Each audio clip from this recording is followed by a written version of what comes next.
Military Affairs and Defence analyst, Rear Admiral retired Raja Menon is live with us for more on this story. Admiral Menon, the Navy has put out a statement just a short while ago, reiterating the several safety procedures, very elaborate safety procedures that are already in place, including, safety drills, safety stand-downs. And it is our understanding now, and in fact, the Navy has announced that they will also be appointing a 2-star ranked officer as a new safety authority. What do you think about that, Admiral Menon? Well, I think this is a psychological campaign. It makes everyone aware of the need for safety. By and large, the procedures exist, but perhaps in the light of the few incidents that have occurred, there probably was felt a need to launch a psychological campaign to make everyone aware once again of the safety. I think it's a good thing. It will do some good. Okay, it's a psychological campaign that the Navy is playing right now to increase and ramp up awareness as far as the safety ethic is concerned. Gaurav Sawant, our editor of Strategic Affairs, is also live with us. He broke the story first here on Headlines Today a short while ago. Gaurav, just take us through precisely what the Navy hopes to achieve by appointing another officer. Rear Admiral Menon says it's more of a psychological campaign than anything really, on the ground. What are your sources telling you about what this is hoping to achieve? Shiv, the Navy has just announced that 3 2-star rank officers, 1 for the air arm, 1 for the surface ship and 1 for submarine. 3 rear admirals have been appointed to finally certify on safety. They will sign off on safety of every aircraft, ship or submarine before the ships and submarines sail out or the aircraft fly.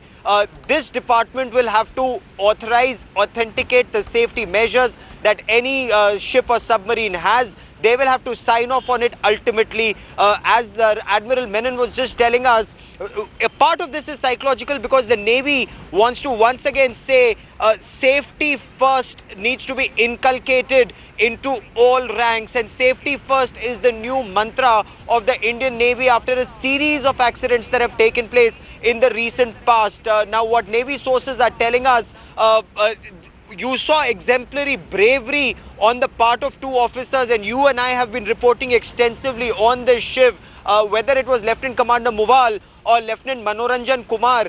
They embraced death trying to save others. This was unparalleled bravery. Yes. The moment there was a smoke alarm on board INS Sindhuratna in the second compartment, and the Navy today gave me, my sources in Naval Headquarters, they've given me a map of what Sindhuratna, this kilo class submarine, looks like. This is where they were in the control room. The officers were in the control room. This is where there was a fire alarm. This is where the batteries in the second compartment, it is monitored. That's the battery pit, the highlighted area. Yes. Now, the moment this happened, the moment there was a fire alarm, these 2 officers, the electrical officer and the deputy electrical officer, they just rushed down to the second compartment, evacuated everyone. While they were going down, and this entire area was filled with smoke, they tried to send everyone out.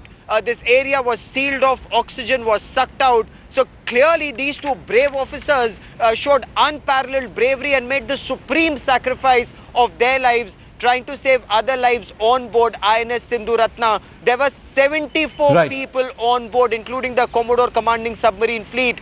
74 people on board, and these 2 officers made the supreme sacrifice of their lives. Absolutely stunning, cold-blooded gallantry displayed by both of those very young officers, both in their 20s and tragically no longer with us. The Board of Inquiry is still very much on. We've got some breaking news coming in at this time. Rear Admiral Menon and Gaurav, stay with me. I want to bring that to our viewers. Notice the Navy has told Headlines Today that the Board of Inquiry into the INS Sindhuratna disaster has prima facie said that a short circuit may have led to the fire. Meanwhile, the batteries on board INS Sindhuratna, which had finished their certified shelf life, have apparently been replaced, according to our sources, by the batteries on INS Sindhu Kesari, a sister submarine. Meanwhile, efforts are on to establish the primary cause of the fire on board the submarine. Navy sources suggest that a 1-meter long cable had been found burnt in the sailors' quarters. Gaurav, if I could come back to you, or let me just get a word in first from Admiral Menon. Admiral, as you well know, and better than any of us at least, that boards of inquiry go into the minutest details after incidents of this kind. The Navy has just revealed officially that prima facie, preliminary inspections have suggested that there was a material failure of some kind. There could have been a short circuit in a cable. It was not the battery, but the cable that actually may have sparked this fire. What do you think about that, sir? How could this have taken place? Well, it seems to, as is normal in submarines, it requires two accidents to come together sequentially. One, of course, is that the battery had finished its life according to time, which is 4 years. But there was no possibility of this battery being changed before the middle of 2014. And in that condition, the battery tends to evolve more hydrogen than is normal. Right. And this hydrogen collects in various pockets. Being lighter than air, it collects in various pockets inside in the compartment, in the upper reaches. So if there happens to be a short circuit or a burning wire, it will instantly set off the hydrogen into an explosion. So Gaurav, the board of inquiry is still very much on. I just wanted to get a clarification from you. The batteries have been found to be intact at this time, and yet the batteries have been replaced. That's the information that you're getting from your sources.